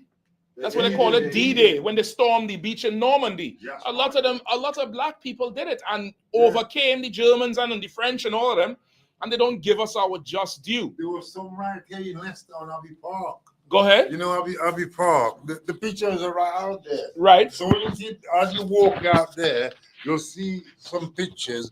These were the black American soldiers who came to England, to Leicester, during the time of the Second World War when they were fighting Hitler. So we try to preserve these pictures exactly and put them up. Now listen, now England will never preserve that. No, they won't. We have to preserve it ourselves. Was it the Memorial Day, the little puppy thing? Yeah. Right, now you know they have the big statue for Memorial Day, the big like obelisk. Center what? Cenotaph all over England. Right? Not them all over England, but there's a big one in London that they go to. Yeah. Then there's another one they put in Brixton for the black soldiers. And that thing is about this high. I went and stood next to it. I took a picture. I'm the same height as it. Now these is black people who fought. You make a small statue for them, but for the white boys who was really cowards, we all know that. That's right. You make the hugest statue. This earth right now doesn't deserve us to help it. So we need to withdraw so the Lord could purge it. We need to separate and withdraw so the Lord could wash it clean and then put us in charge. Because we are a better people. We are more righteous and just. We are not racist. We look at something for what it is. Right. We identify with the Palestinians. Black people is like, man, what they're doing to them is wrong. We don't care about the war. We'd be like, man, look who you're bombing. You're bombing children and stuff. But when they killed Mark Duggan, when they killed Rashawn Charles, where was the Palestinians marching for us? That's right. When they was beating us, when they strangled that girl in South London in the store, when the East Indian choked her out, where's the Palestinians? That's right. When we suffer, everybody stay quiet. But when you all suffer, you all want us to join. I ain't joining. That's right. I'm not doing it. My people need me. That's right. My people need your support, but you don't like my people. So I got the only love I have. I only have enough. I have a budget. The Lord give me a bag of love. This is all I have. I only giving it to the children of Israel. That's right. Nobody else. All right, let's keep reading. Khan, verse 8. In God we boast all day long. Say it again. In God we boast all the day long. Say it one more time. In God we boast all the day long. You don't be afraid to serve this black God you got. This nigger God you got. Who look just like you. Who talk like you and made you. Don't be ashamed of it. You boast the Lord every day and everything you have. And don't follow after them, man. We don't serve them. We don't trim our ways to be acceptable to them. Change how we talk. Change how we walk. Change how we dress. And they still don't love us. Well, damn it, grow your afro. Grow that beard. Sisters, you all rock them big old earrings. You all like to rock and the nice dresses. And forget them and build your nation. Your nation is more valuable and it's the best investment you could make, man. It's the best. Black people is gold. Hispanic people is gold. Native Indian people are gold, man. Go ahead. Khan. In God's name we boast all day long and praise thy name forever. Go ahead. Salah. Verse 9. But thou hast cast off and put us to shame and goest not forth with our armies. Thou hast makest us to turn back from the enemy, and they which hate us spoil for themselves. Right. So, Rob, answer your question now. The Lord said, David said, but thou hast cast off and put us to shame and goest not forth with our armies. Why is David saying that? Because we as a nation, we broke our covenant. No, why is he saying you have cast off and you have put us to shame and not gone forth with our armies? Because at this time, the other nations must have been, we are no longer under the law's protection. So okay, make it simple. Why would David say you have not gone out with our army? Our army is going out to do what? To fight against it. And then you're gonna fight with us. Raise your hand, though. Yeah, I feel you. Yeah. That's that old warrior spirit coming right back. You get it? But hold on one second. Let me get Rob on, all right? So the armies went out to do what? To fight. To fight. And David is saying you didn't go out with the army because the Lord would go with us. Meaning, what's the proof the Lord went with us in a fight? Simple. We win every battle. We would win. Yeah. So for David to say, you didn't go out with us, what's happening? We're not winning. We're not winning. That's what's happening here. And that's when you serve the Lord and you suffer an L, don't ask the Lord what happened. Go start looking for the sin in you or somebody around you. You suffer, you take an L, a full loss. There's no debate about this. You lost. Examine yourself. Because the Lord ain't go abandon you if you obey him. You get the point? If you do what he say, who the hell can say anything against it? But you take a Elak, you now have to start, okay, what the hell am I doing? That's true. Am I all the way right with the Lord? Let me check my household. Let me check my women. Let me check my children. You sisters, let me check myself. Let me check my husband. Let me check these children. What's going on? If we all do that as individuals and households are, then the whole community is doing that. Now the Lord will be with us again. But he's not with us anymore because we ain't obeying him. It's like a child disobeying a parent. I done told you come in here. I done told you come in here at 6. Told you come in here at 6. You continuously come in here at 7. What does a parent eventually do? Well, you're gonna be punished. But what does the parent eventually do? They come to the door and the door is shut, locked. Shut, yeah. You can't come back in here. Yeah. Why? We open the doors only later hour. I told you come in at 6. Yeah. Not 6:01. 6. Yeah. You continuously come in here late. Parents would lock the door. You're asleep outside. If you're here in the morning, then you come in. That's old school. You're looking at each other. I know you probably did it a few times. That was righteous. It's discipline. That's what the Lord is doing to us. We don't obey him, ain't no problem. I'm gonna force you to say, oh God. Yes. God, why is this happening? Because you're out in the cold. Because raise your hand though. But now you don't disobey the Lord. So he's cast off from us. The Lord done, he leave up off of you. Cast off, that's what it means. Go ahead and read. Quran, verse 11. Thou hast given us like sheep appointed for meat, and hast scattered us among the heathen. Right? What's going on here, Rabbi? Read it one more time. Thou hast given us. Let me get another bottle of water, please. If anybody wants water, just raise your hand, all right? Go ahead. Quran, verse 11. Thou hast given us like sheep appointed for meat, and hast scattered us among the heathen. Thou hast given us as sheep appointed for meat, and has scattered us among the heathen. What's going on there? So we're being slain like cattle, and we're being scattered among the heathen. And how is cattle? Okay, he didn't even say cattle because a cow is different. A cow gets killed different. He said like sheep.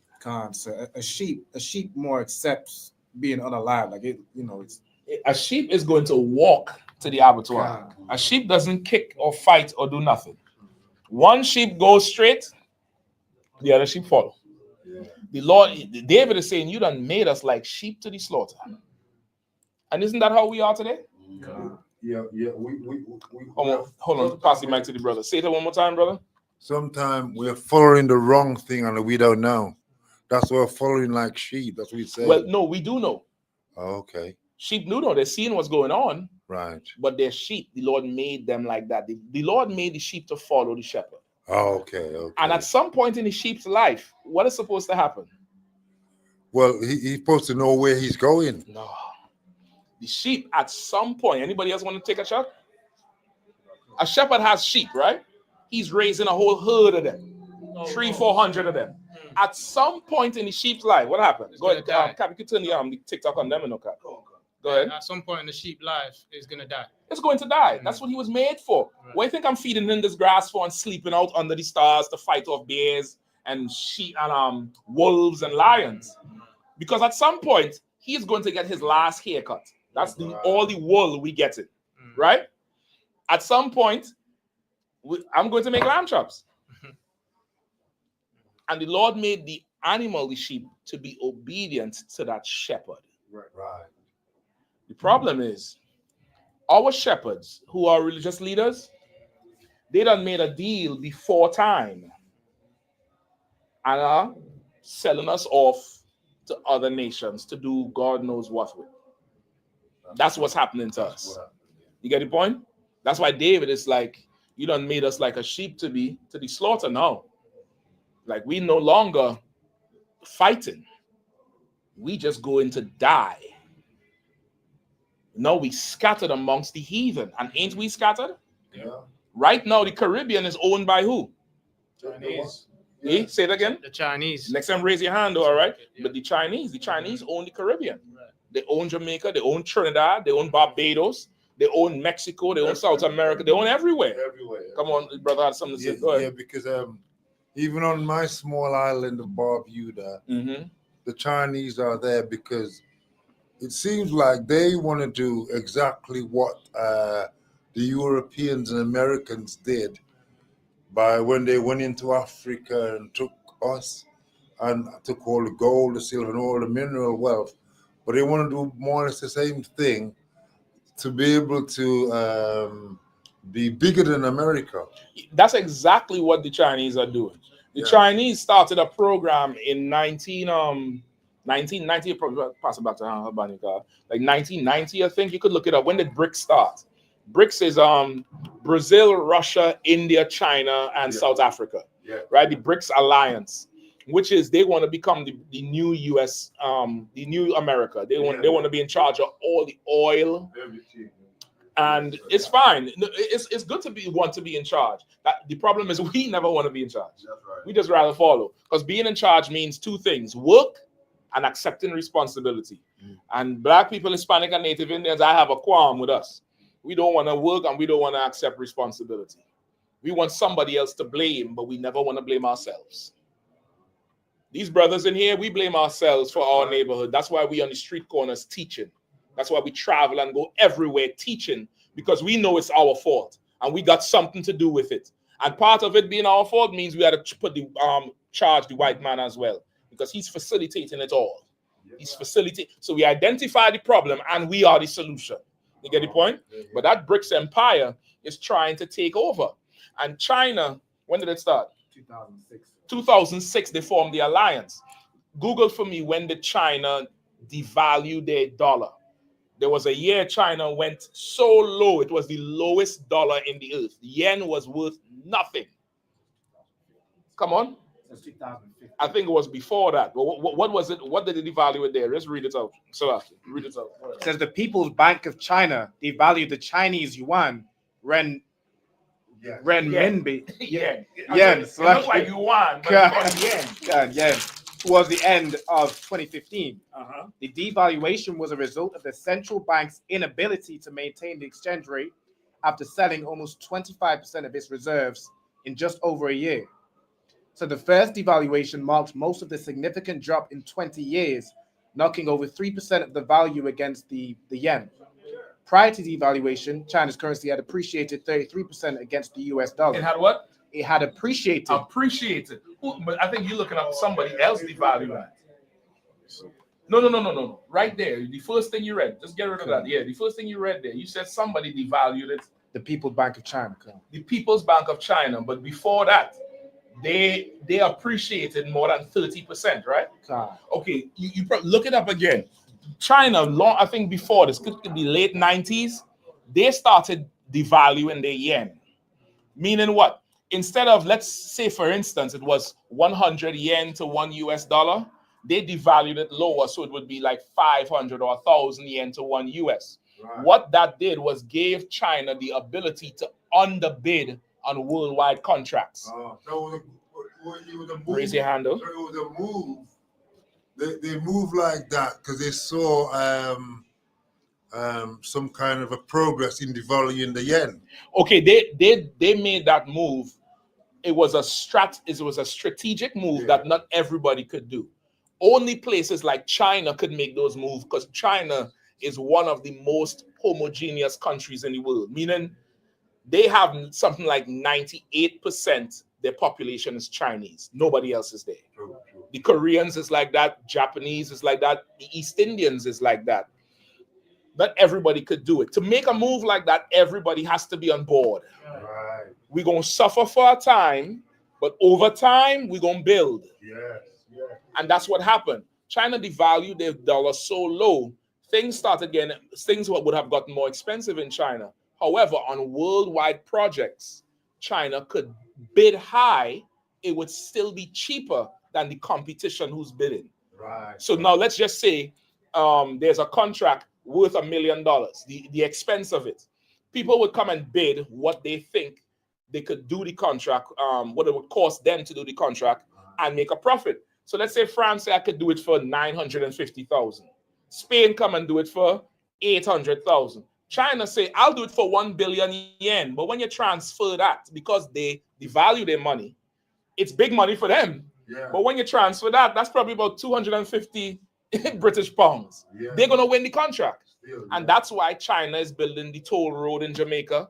China done took over the Pitch Lake in Trinidad. China is doing a ton of construction in third world countries because no matter how high they go, the dollar is so low. The person who owns the contract, it makes sense to just give it to the Chinese. Yeah. And there's a billion of them, so they could send workers. You get the point? Yeah. As a people, they decided to strategically take the world by storm. And that's how they're able to get that type of power now and be in charge. You get the point? So the Chinese, we scattered amongst them. We scattered amongst, the Americans. We scattered amongst the French. Haiti still part of the French colonial islands. Haiti, Martinique, Guadeloupe, French Guyana. We still all over. Go ahead, brother. Congo as well. Well, Africa, we ain't African, so that's their problem. You get the point? Right, okay. We the children of Israel. We not African. Right. The Africans still this day still haven't helped us. What has the Africans done for our people? Right. Nothing. That's right. You have this movement now called Afro beats with Burna Boy and all these African artists, and they really just stole Judite jazz and R&B music and Benjamite dancehall and reggae and put it together and say this is brand new music. That ain't no brand new music. You stole it. And you're making big money off of it now, and then you want to turn around and talk shit to us. This year is called the African Caribbean Center. Which African fought in Leicester for black people? That's right. It was us who was fighting the cops for the Pakis. What are you talking about? We need to start to separate from these nations, man. And we ain't got to be violent with them. And this is what you would find. As soon as you start to love your own and support your own, they'll get violence with you. That's right. And that's to show you how valuable you are. That's right. They'll fight you for you wanting to love your own. They'll hate you for it. And the sad part is, some of our people would fight us for it too. Some of our people are so, through the witchcraft and the Stockholm syndrome, love the oppressors and can't see a day without serving them. And we scattered amongst these nations, man. We into Islam, we into Christianity, we into Africanism, we follow the Ethiopians with the Rastafarianism. We following everybody but God. That's what David's saying here. You understand? Go ahead. Did you have some more? It's only coming up with 2015. Don't sweat. Don't even worry about it. Go ahead. Quran, verse 12. Read over that last verse before. Quran, verse 11. Thou hast given us like sheep appointed for meat, and hast scattered us among the heathen. Thou sellest thy people for naught, and dost not increase thy wealth by their price. Right, thou sellest our people for naught, and don't increase our wealth by our price. Aren't we sold to these nations? We were sold into slavery. We're being sold right now today. We in the islands, and some islands are still paying taxes to the British Crown. Still today. And even if they're so-called independent, there's still some sort of courtesy tax that's being collected. We sold to them. Now, if you sold, shouldn't some profit come? We get no profit. They just found, how much? 300 trillion cubic feet of oil and gas in Jamaica. You all heard about that? You all didn't even hear about that. They kept that a secret. You know why? Because they plan to steal it. They plan to steal it. They did it to Trinidad in the 70s and the 80s. British Petroleum, Amoco, what's the other one? It's BP. Esso. It could be Esso, Shell. Yeah. They all came to Trinidad and took all the oil. All of it. They gave Trinidad some money, but they took it all. BP, all of them came. So somebody look it up for me, and y'all think I might be lying. The people listening might think I might be lying. Just look up how much trillion cubic feet of oil and gas. You see when Vibes Cartel got freed? That same week it came out. The same week it hit the news. Go ahead. What do you have? See you later. Somebody else look it up on their phone. If anybody find it, go ahead. No sweat, brother. Do you think? It says that the Walton Basin, he pointed out, had possible reserves of 2.8 billion barrels or 10.6 trillion cubic feet. 10.6 trillion cubic feet of gas. And how much? 200 and how much billion? It said 2.8 billion barrels. 2.8 billion barrels of oil they found in a reserve, meaning this was new energy they found in Jamaica. 2 point something billion barrels of oil and 10 point something trillion cubic feet of gas. Brother, that's life-changing money. That's money that goes on for decades. I mean, generations of money. And Britain and all those European countries are plotting to go take it. You got some more? Nah. Nice and read it again, nice and loud for me. Count. It says Come on. That he pointed out here possible reserves of 2.8 billion barrels of oil or 10.6 trillion cubic feet of gas. Go ahead, any more? Click the article. I need to hear what they're saying about how Britain and them is coming in to steal the oil. That's what I want. Let me know when you find it. Go ahead, read out, please, nice and loud, all right? Verse 13. Thou makest us a reproach to our neighbors, a scorn and a desertion to them. Thou makest us as a reproach to our neighbors, a scorn and what? A derision to them. And a derision to them. Our neighbors meaning what? Those are the nations that live amongst us. We are like a what to them? A derision to them. Before that, thou makest us as a scorn. As a scorn. They look at us hateful. They scorn us. They look at us as a scorn. They look at us in derision. What does derision mean? Who knows? What does the word deride mean? I could look it up for you all if you need it. Go ahead. Is it like confusion? No. Look it up if you need to. They have us in derision. These are the heathens that live amongst us.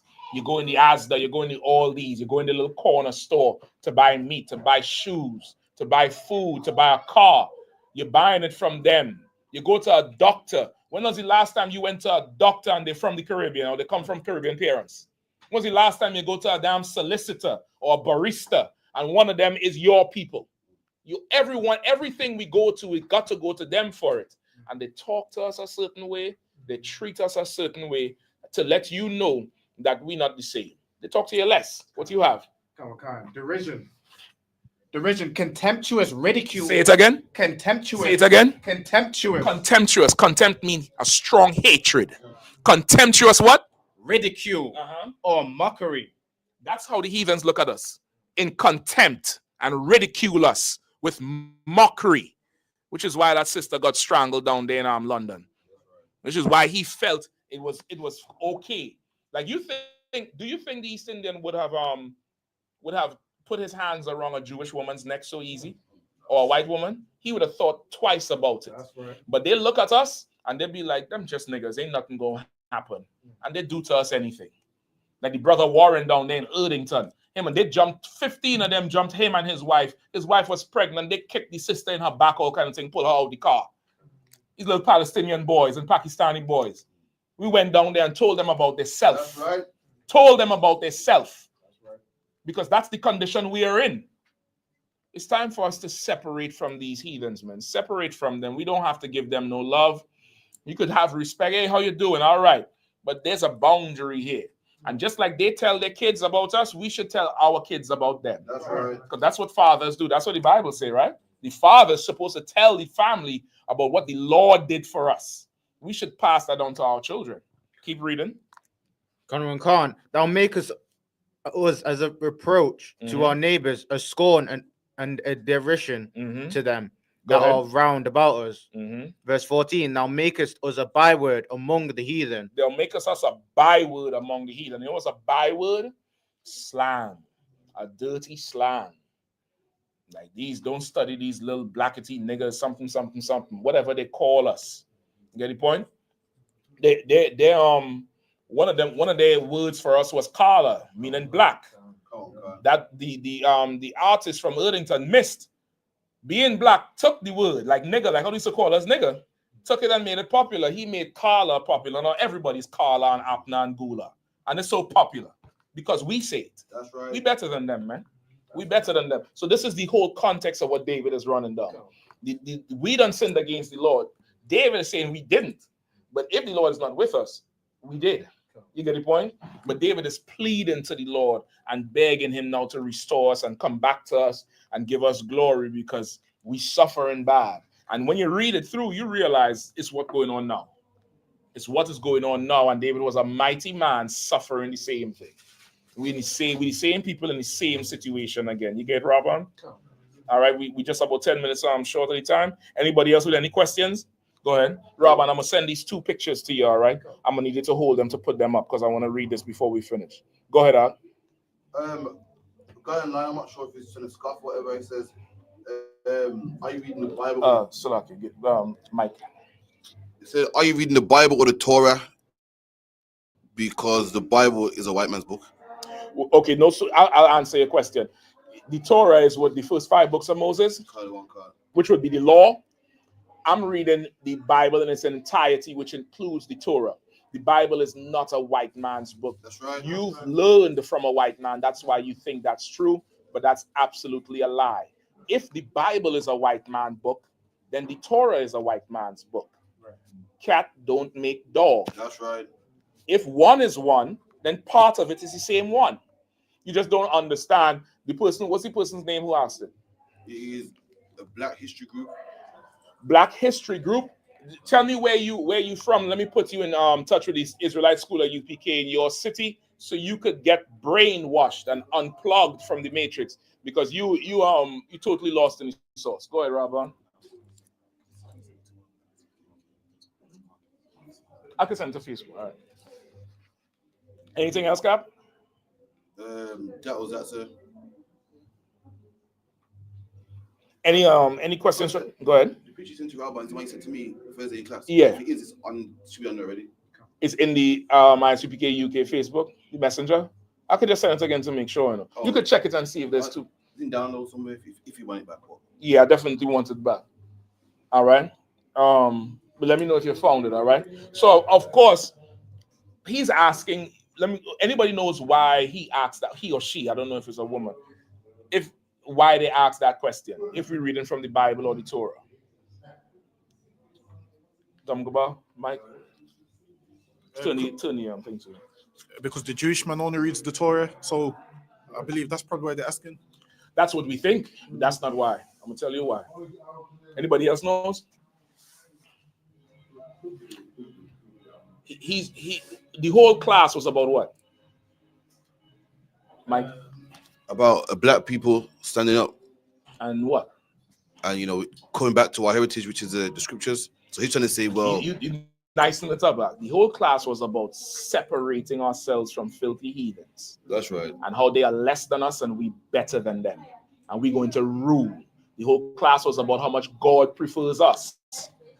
This is either a heathen who's in his feelings or an Israelite, meaning a black, Hispanic, or Native Indian person, who this class is a little too rough for. That's right. It's a little too bravado and masculine. It's too aggressive.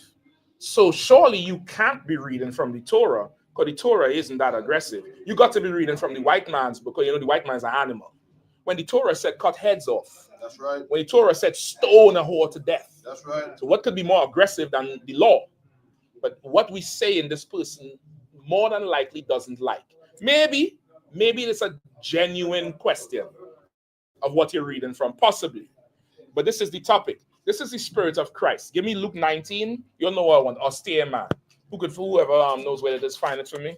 You found those pictures yet? No sweat. You need to say it early because I'm going to need them soon. I could forward them to you right now. You know what? I'm going to forward them to your WhatsApp and you could just take it from there. All right? I'm just forward them to your WhatsApp and then we take it from there. All right? Who have it? Who has your stay man? Young brother, you know where that is? Give me Luke 19. Give me Luke 19 and 27. All right, I just sent it to your WhatsApp. 19 and 21, skip up to 21. It's going to take a little while, I guess, for the with the Wi-Fi shit. Right. Cap, could you send it? Oh, no, you on the thing. Yeah, you just tell them where it is. Is it any downloads? Or one of them came to yours. One of them came to yours. It's probably coming over now. Yeah, he have it now. So you can send it to the Oh, you found it? Yeah. All right, go ahead.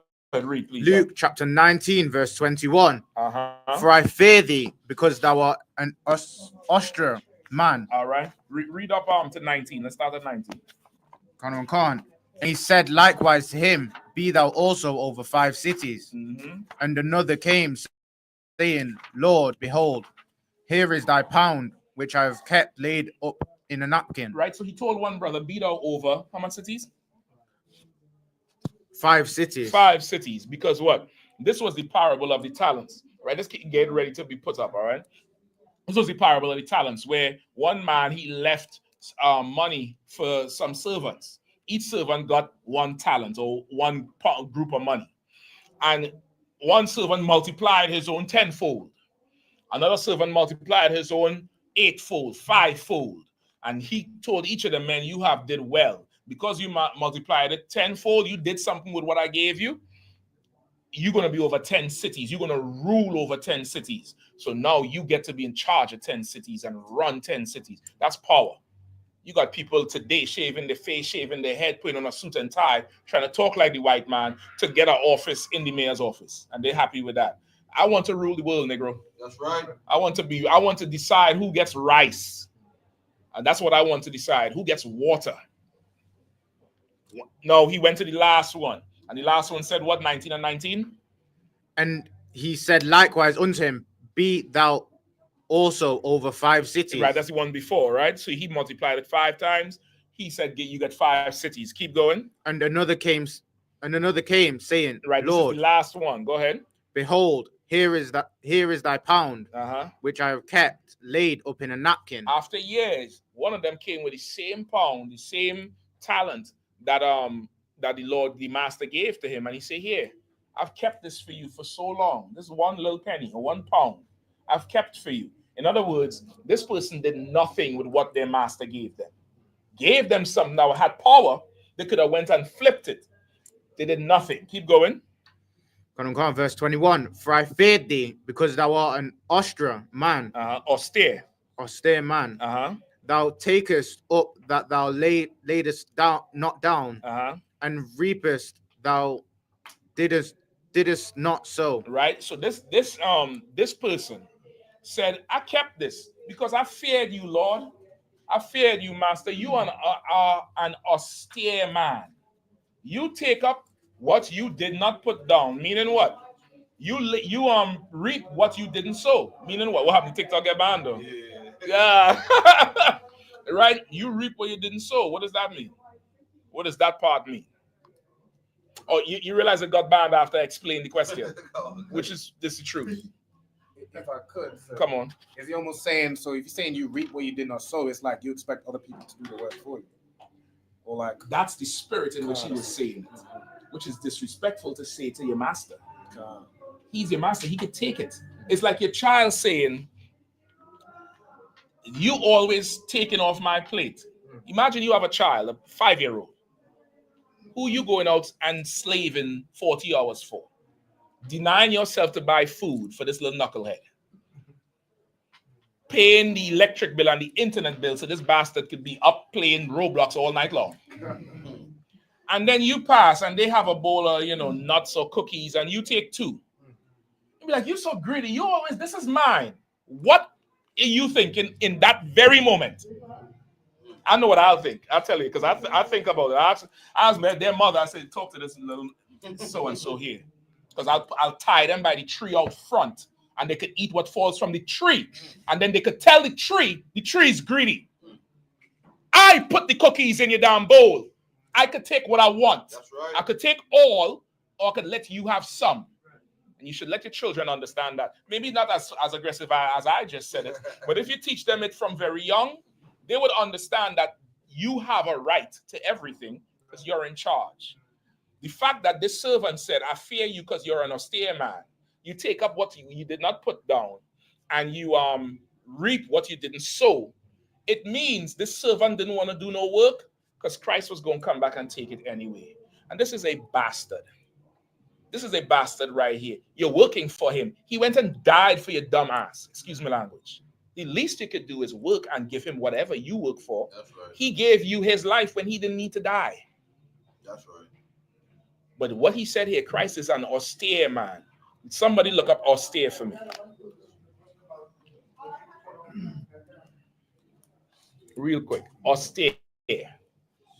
Austere. Mm-hmm. It says very simple with only the things that are absolutely necessary, especially because of severe limits on money or goods. I think I got the third definition. Very severe and unfriendly in manner. Say it again. Very severe and unfriendly in manner. The servant described the master as an austere man. The master in this parable is Christ. He said Christ was a very what? Very severe and unfriendly in manner. He was very severe and unfriendly in manner. That's the type of person Christ was. What else does it say? It says austere is not usually a positive word, but it means that a person or a thing isn't pleasurable. Now, this is, what dictionary is this? This is, I think this is the Cambridge Dictionary. The Cambridge Dictionary, the UK, Britain. It says it's not usually a pleasurable word. It's not friendly. Because UK wants you to be friendly and talk jolly. And you get a tenner and a penny. And then what else do they say? A copper. And this is just friendly and jolly. Not disciplined and austere. And we need discipline and austerity. That's what we need. We're the type of people that need that. You get the point? That's who we are. That's who Christ was. If you ever wonder why Britain hates the Israelite school I.S.U.P.K, or hates the brothers on the street talking, or the public says we're too aggressive, it's because they hated Christ. Because he wasn't friendly to them. He wasn't nice and, hey, how you doing, lad? Are you okay? Do you want a spot of tea? That wasn't Christ. Right. Christ was saying, you the devil and you're oppressing my people. You want me to be nice? Let my people be free. Right. That was Christ. Right? The definition of austere is severe or firm in look and manner. That's what severe means. That's who Christ was. Give me some more. Keep reading.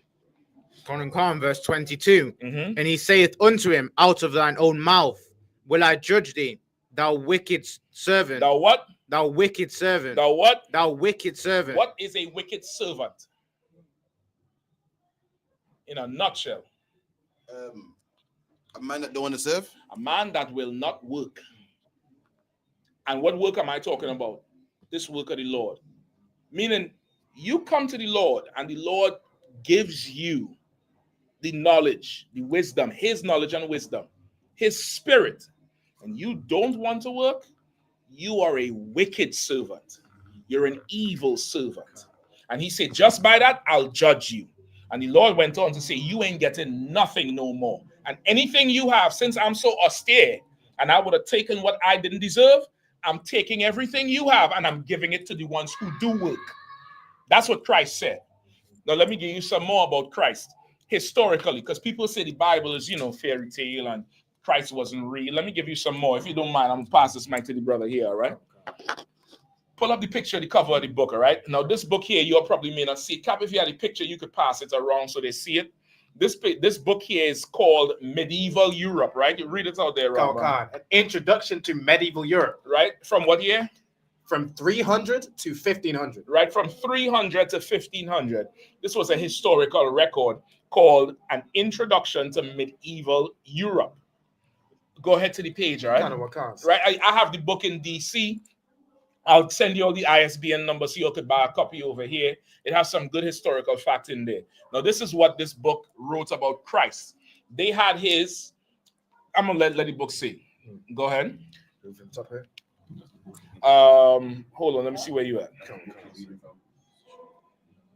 All right, you want to read from Opinions Differ. Come, sir. Opinions differ as to whether Jesus believed himself to be the Messiah who was to deliver his people. Now understand that this book here is written by a historian. This is not a prophet or a priest. So he's giving you a very subjective view and neutral view. So he's like, based on what he could find, opinions differ if Christ called himself the Messiah. And in the Bible, what did they say? What does the Bible say about that? Was the proof? Remember, they came to Christ and they say, are you the one? And Christ said, who do you say I am? You get the point? Okay. So you would never say, there's part of he said, I am the way, the truth, and the light. He's talking to his disciples. But publicly, he was a man just doing the work of the Lord. And if you believed on him, then you'd be up on a level. Right? Go ahead. The agent of God in establishing the new kingdom. But many of his immediate followers took him for the Jewish Messiah. Right? But his immediate followers, they knew he was the king that was prophesied to come. Go ahead.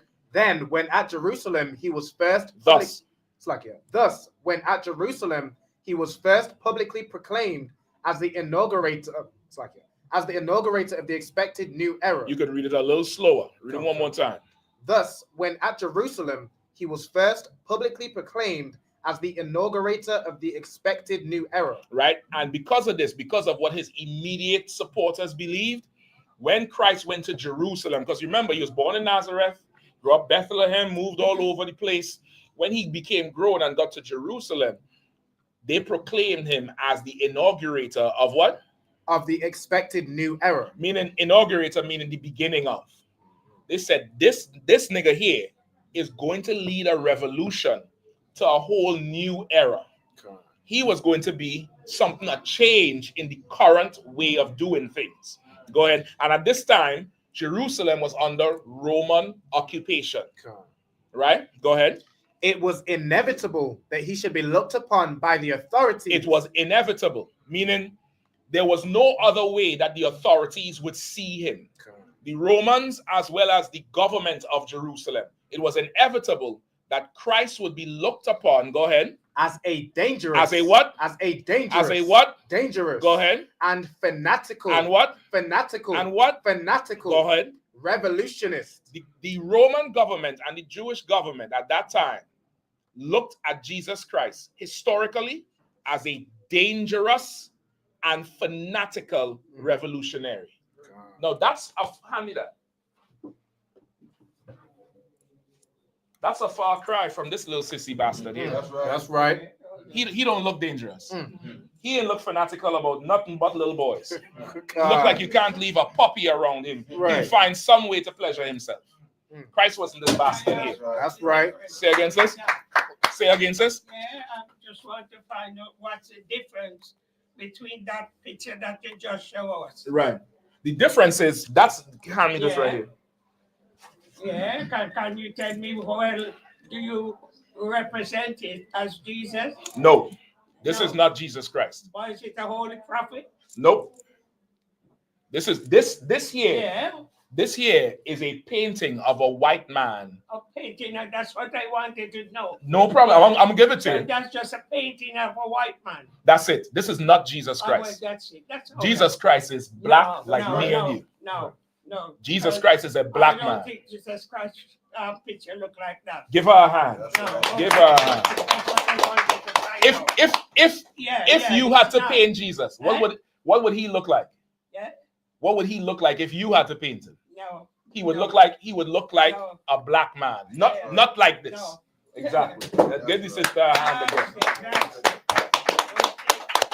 The Roman government said Christ was a dangerous and a fanatical revolutionary. Christ was a serious man about his people, man. And they looked at him like he was dangerous, like something was wrong with him. Much like how Britain look at us. We walk up in BBC last night. They're like, who the hell is these cats? We walking through, they're saying we ain't even supposed to be there. Right. Goddamn. No, we supposed to be right there. Come on, sis. What's the difference between the Holy Bible, right, and the other one they call a current Bible? Okay. So what's the difference between them? No problem. Yes. Right. The King James 1611 version is the closest translation to the Hebrew text and scrolls that were found. All the other Bibles are new translations. And when you look at what they translate from the King James, it's different. It says different things. And it's not actually what the records were. So the King James version is solid. It's solid. That's good. Not New King James. Not the New King James. That's not good. But just the King James 1611. That's what you need. That's what you need. All right? So they looked at Christ as a revolutionary, meaning what? Christ today would have been an enemy of the state. That's right. That's right. They would treat him like he was an enemy of the state. They said, read the part again, huh? Khan.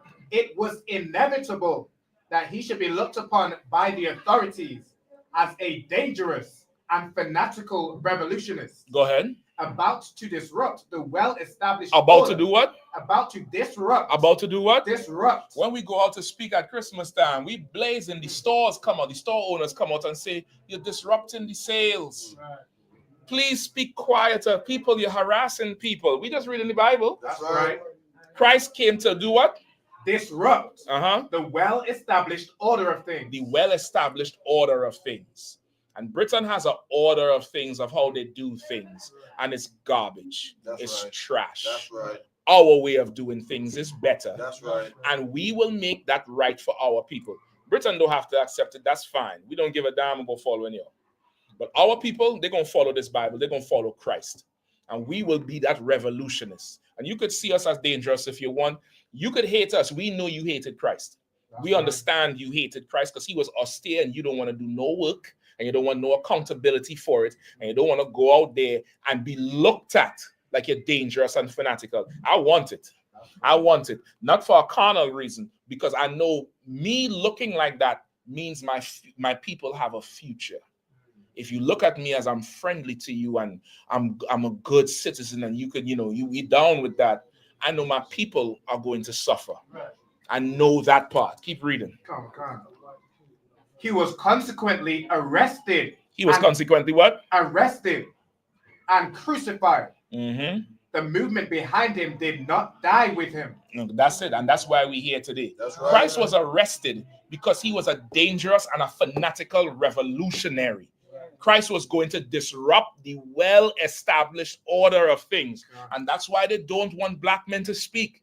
That's why they don't want us learning this Bible. They don't want us knowing the Jews is black. That's why that educated fool last night on BBC said what? Don't wait on Christ to come off the cross to save you. Negro, not only am I not waiting, because Christ done came off the cross, I'm following him. And I'm teaching men to follow him.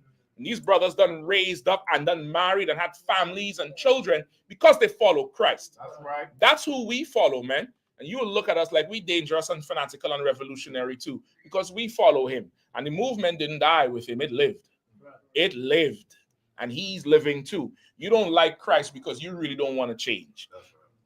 Because of what Donald Trump is doing, you're going to have to choose very, very soon. I pray you make the right choice. With that, I pass the class over to who's on to Zap 1.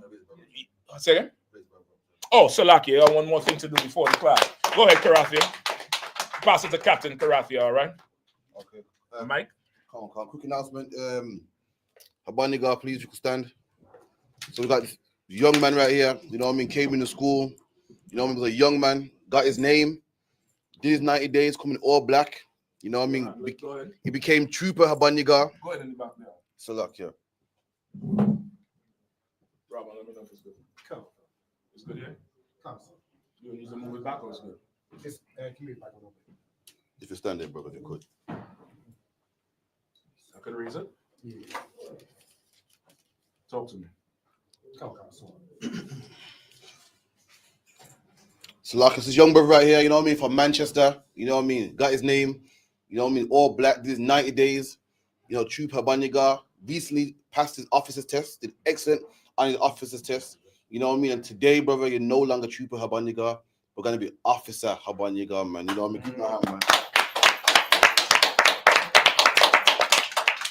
Do the oil, brother, and I'm going to get that naughty prayer. When I tell you to, say your name loud, okay? Come. Most High Christ. Let's get this on. Ya Baraka Yahweh. Ya Baraka Yahweh. Wa Ya Shemaka. Ya Yahweh. Panyawa. Al Yakar. Wa Kanka. Ya Ash. Yahweh. Panyawa. Al Yakar. Wa Ya Shemaka. Shalom. Yahweh. Ba'ashem. Yahweh Shai. Barak. Rapah. Magan.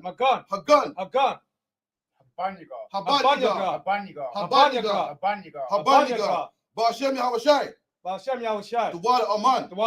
And what we just said was Yahweh bless thee and keep thee. Yahweh make his face to shine upon thee and be gracious upon thee. Yahweh lift up his countenance upon thee and give thee peace. Yahweh, in the name of Yahweh Shai, bless, heal, shield, protect.